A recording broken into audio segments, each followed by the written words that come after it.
राहुल गांधी को सुनने आई हैं? सुनने नहीं, वोट देने ही आए। वोट देंगी? चले आए, देते चले आए हैं। हमारे तो खानदानी पेशा है वोट देने का राहुल को। राहुल को?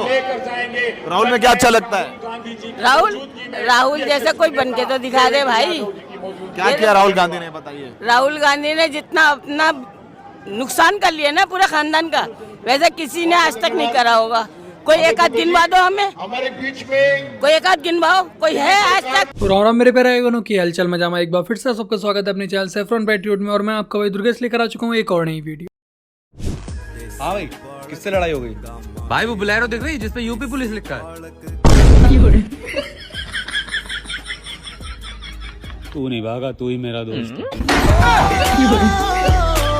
जब से योगी जी सत्ता में आए, इन बेचारों की कुछ ऐसी हालत है, वरना ये लोग गैंगस्टर कहलाते थे। ये जो कुंभ मेला है ना, ये हम सब के लिए जो 144 सालों में आया है, ये हम सब के लिए बहुत मायने रखता है, बहुत महत्व रखता है। और इस बार का ये जो भव्य मेला है, ये अपने आप में बहुत भव्य होने वाला है, जिसका मेरे ख्याल से पूरे विश्व से हर हिंदू को, हर सनातनी को, हर व्यक्ति को इसका हिस्सा बनना चाहिए। ठीक है, ये सुन के अच्छा लग रहा है कि दुनिया की सबसे खूबसूरत लेकिन साध्वी का जो कहीं ना कहीं मुझे टैग दिया जा रहा है, वो फिलहाल मैं कहूँगी कि शायद थोड़ा उचित नहीं होगा।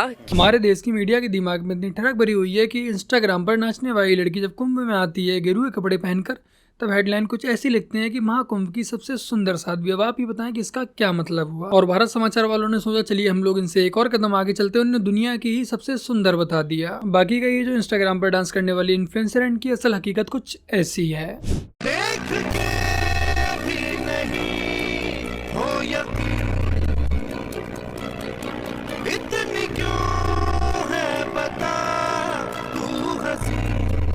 कल तक ये इंस्टाग्राम पर नाच गाना कर रही थी, बट महाकुंभ आती है गुरुजी की शिष्या बन जाती हैं। हो सकता है कि इनका हृदय परिवर्तन हो गया हो, या फिर सब फॉलोवर्स का चक्कर हो। जनता जनार्दन ही तय करे। और अगर कोई अपने रोजगार के लिए आना चाहे, दुकान लगाने के लिए, भाई रोजी रोटी कमाना तो सबका हक है ना। 45-50 करोड़ लोग आएंगे, तो अगर कोई मुस्लिम भाई भी अगर अपनी रोजी रोटी कमा ले, तो उस पर भी लोगों को आपत्ति हो रही है। तो कुंभ से पहले क्या आप भूखे मर रहे थे? कुंभ से पहले आपकी रोजी रोटी नहीं चल रही थी? नहीं, मुझे आप एक बात बताइए, आपको रोजी रोटी कुंभ में ही कमानी है? हम तो नहीं जाते आपके मदरसे पे दुकान लगाने के लिए, हम तो नहीं जाते आपकी मस्जिद पे फूल बेचने के लिए। आपको रोजी रोटी आपको हमारे कुंभ से कमानी है, और आपको निंदा भी हमारी करनी है। रोजी रोटी आपको हमारे कुंभ से कमानी है। आपको साधुओं में श्रद्धा रखनी नहीं है, भगवान में आपको श्रद्धा नहीं रखनी। तो ये आप दोहरा चरित्र ना करें। या तो आप हमारे धर्म में आस्था रखें, हमारे धर्म को माने, तो आपकी दुकान भी लगवाई जाएगी, आपको सम्मान भी दिया जाएगा। परंतु आपका यदि हमारे धर्म में कोई श्रद्धा विश्वास नहीं है, तो रोजी रोटी आप अपने मदरसे पर जाकर कमाइए। कुंभ से पहले आप भूखे नहीं मर रहे थे, जैसे आप पहले कमाते हैं वैसे ही रोजी रोटी कमाइए। ठीक है जी। पंडित जी ने बहुत ही सही बात, सटीक जवाब दिया है। देखो दिल्ली, देखो चमकती हुई दिल्ली है। राहुल जी क्या पेरिस जैसी दिल्ली है, सब जगह यही हाल है।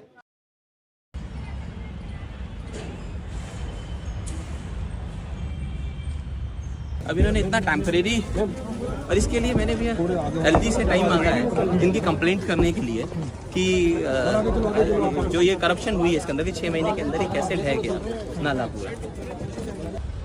देखा ना आप लोगों ने कि कितना मजबूत ठगबंधन है। और दिल्ली के ये हालात इन्हें लोकसभा चुनाव में नजर नहीं आए थे, क्योंकि उस समय इन्हें जनता को बेवकूफ बनाना था, तो आपस में एक दूसरे का भंडाफोड़ कैसे कर सकते थे। और ठीक ऐसे ही ये विपक्ष, खासतौर पर कांग्रेस, टैक्सेशन व जीएसटी के मामले पर भी जनता को गुमराह करने पर लगी हुई है, झूठा दुष्प्रचार करने पर लगी हुई है। आज ये आए दिन टैक्सेशन व जीएसटी पर केंद्र सरकार पर आरोप लगा देते हैं, लेकिन यदि खुद इनके शासनकाल की नीतियों को देखें तो भ्रष्टाचार, असमानता व टैक्स चोरी का बोलबाला था। कांग्रेस के राज में भारत की टैक्स प्रणाली भ्रष्टाचार से भरी हुई थी। कई स्तरों पर टैक्स, जैसे उत्पाद कर, बिक्री कर और सेवा कर लगे होते थे। उद्योगपतियों और व्यापारियों के लिए टैक्स जमा करना एक घूस का खेल बन गया था। वाकर चुकाने वाले आम नागरिकों को हर स्तर पर सरकार के कर्मचारियों से जूझना पड़ता था। लेकिन वही आज मोदी सरकार की जीएसटी ने वन नेशन वन टैक्स की नीति को लागू करके न केवल टैक्स को आसान बनाया, बल्कि काफी हद तक भ्रष्टाचार को भी खत्म कर दिया है। आप लोगों को बता दें कि 2006 में कांग्रेस पार्टी के पी चिदम्बरम ने सबसे पहले जीएसटी की चर्चा की थी, लेकिन इस पर कोई भी ठोस कदम नहीं उठाए गए।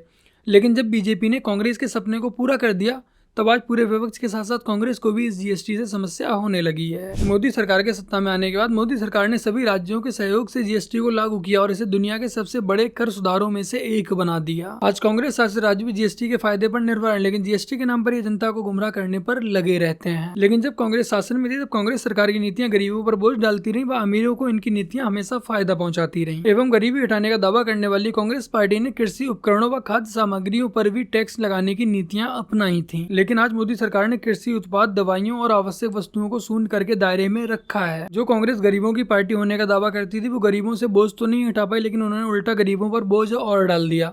कुल मिलाकर कांग्रेस पार्टी गरीबी तो नहीं खत्म कर पाई, लेकिन हाँ गरीबों को खत्म करने पर जरूर लगी रही। और आज आए दिन विपक्ष केंद्र सरकार पर ईंधन की कीमतें बढ़ाने का आरोप लगाता रहता है, लेकिन सच्चाई कुछ और है। कांग्रेस के समय 2004 से 2014 तक पेट्रोल और डीजल पर केंद्र और राज्यों ने वैट के जरिए 10 से 20 गुना तक टैक्स बढ़ाया। वह साल 2008-9 में कच्चे तेल की कीमत $150 प्रति बैरल के रिकॉर्ड पर होने के बावजूद पेट्रोल डीजल सब्सिडी देने के नाम पर सरकारी खजाने की लूट की गई। लेकिन आज मोदी सरकार ने तेल कंपनियों के घाटे और सब्सिडी को खत्म कर पारदर्शिता लाने का काम किया है। और जब केंद्र ने ईंधन को जीएसटी के अंदर लाने का प्रस्ताव किया तो कांग्रेस पार्टी ने ही इसका विरोध किया था, क्योंकि आज ये वैट के माध्यम से सबसे ज्यादा मुनाफा कमाते हैं। कुल मिलाकर कांग्रेस की राजनीति घोटालों और टैक्स को हथियार बनाकर जनता को भ्रमित करने तक ही सीमित रही है। बट आज जीएसटी और केंद्रीय कर प्रणाली के फायदे न केवल आम जनता को मिल रहे हैं बल्कि राज्यों को भी मुआवजा मिल रहा है। आज कांग्रेस को यही एडवाइस है कि कांग्रेस को अपनी विफलताओं का विश्लेषण करना चाहिए, न कि जनता को झूठे प्रचारों से भ्रमित करना चाहिए। और आज केंद्र सरकार की व मोदी जी की सराहना वो लोग भी कर रहे हैं जो कभी मोदी जी को कोसते हुए नहीं थकते थे, और तो और वो लोग इंडिया अलायंस का हिस्सा भी हैं। वो नरेंद्र मोदी जिसने आज तक मुसलमान की टोपी कबूल करने से इनकार किया। आज वजीर आजम साहब आपने देखा होगा मौसम ने भी आपका साथ दिया, आसमान में एक बादल का तिनका नहीं। वो हमारी रियासत का फायदा क्या करेगा, वो हमारे मुश्किलात क्या हल करेगा, जो हमारे लिए इतनी सी इज्जत नहीं करता। प्रधानमंत्री नरेंद्र मोदी साहब जम्मू कश्मीर को कनेक्टिविटी और ट्रांसपोर्ट के लिहाज से जोड़ने में बहुत ज्यादा इसमें कोशिश कर रहे हैं, चाहे वो रेल के जरिए से हो, जिसका एक बहुत बड़ा सबूत आज ये जम्मू का रेल डिवीजन है। इस शख्स को जो मुसलमानों को और कुत्ते के बच्चों को एक समझे। ठंड जरूर है लेकिन धूप की कमी नहीं। बेशक बाहर ठंड क्यों ना हो, लेकिन हमारे दिलों में गर्मी की कोई कमी नहीं।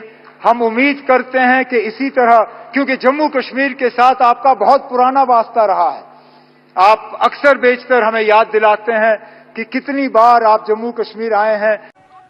ना वो हमारे जज्बात क्या समझेगा, वो हमारी कदर क्या करेगा, वो हमारी रखवाली क्या करेगा, वो हमारी रियासत का फायदा क्या करेगा, वो हमारे मुश्किलात क्या हल करेगा, जो हमारे लिए इतनी सी इज्जत नहीं करता कि किसी इमाम साहब की दी हुई टोपी वो अपने सिर पे रखे। एक्सप्रेसवे का काम जो है तेजी से किया जा रहा है, जो जम्मू श्रीनगर हाईवे को 4 लेन मुकम्मल करने में जो तेजी से काम मुकम्मल किया जा रहा है, जो जम्मू कश्मीर को लद्दाख के साथ टनल के जरिए, जेडमोर टनल और जोजिला टनल के जरिए, और जो एयरपोर्ट एक्सपेंशन का काम तेजी से हो रहा है। आज के मौके पर मैं अपने तरफ से, जम्मू कश्मीर के आवाम के तरफ से माननीय प्रधानमंत्री जनाब नरेंद्र मोदी साहब का दिल की गहराइयों से इस डिवीजन के लिए शुक्रिया करना चाहता हूँ। जो कभी मोदी जी के पुराने आलोचक थे, पानी पी पी कर मोदी जी को कोसा करते थे, वो भी आज मोदी जी की प्रशंसा करते हुए नहीं थकते हैं, क्योंकि काम बोलता है। और दुनिया वालों, अगर आपको तुम्हें देखना है तो आओ कुंभ में देखो, कहां जातिवाद है, कहां क्षेत्रवाद है, कहां मत और मजहब का भेदभाव है। केवल और केवल विदेशी जूठन खाने वाले लोग हमें बदनाम करने का काम करते हैं। और याद रखना, जब तक हम लोग इन लोगों के बहकावे में आते रहेंगे तब तक राष्ट्रीय एकता को ऐसी चोट पहुंचती रहेगी जो अतीत में पहुंची है। और हमेशा में इस बात को याद रखना होगा, महाकुंभ इसका एक आयोजन बनने जा रहा है, फिर से जोड़ने का, एकजुट होकर के मोदी जी के नेतृत्व में पिछले 10 वर्ष के अंदर भारत ने सर्वांगीण विकास की, विरासत और विकास की जिन नए प्रतिमान को स्थापित किया है, उसको एक नई ऊंचाई प्रदान करने का एक सशक्त माध्यम है। अब मेरा मानना तो ये है कि राहुल गांधी को कुंभ में जरूर जाना चाहिए, क्योंकि वहाँ पर मोस्टली हिंदू समाज आया हुआ है, तो वहाँ पर आसानी से जाति जनगणना हो जाएगी। और कुंभ मेले में जो नागा साधु हैं वो भी राहुल गांधी की काफी हेल्प कर देंगे जाति जनगणना करने में। If you grow up in this country in a Hindu family, the chances of marital breakdown are very small. The chances of educational encouragement are incredibly high. The culture within that family and community, that hard work, achievement is everything in your life, is at a different level to the rest of us. It's just a fact. And there are other community groups who would place different priorities. I'm going to pick out a positive, not a negative example. Because if I pick out a negative one, they'll all scream at me. There is no doubt that if you're born a young Hindu male or female today, your chances of success, age 25, 30, are far greater than if you're born to a white working class family on a council estate in the north of England. तो बस मेरे प्यारे भाई बहनों, आज की अपनी इस वीडियो में इतना ही। वीडियो को लाइक शेयर कमेंट और अपने इस चैनल को सब्सक्राइब आज से कर लीजिएगा। चलिए जल्द मिलते हैं एक और नई वीडियो के साथ, तब तक के लिए जय हिंद, वंदे मातरम, जय श्री राम।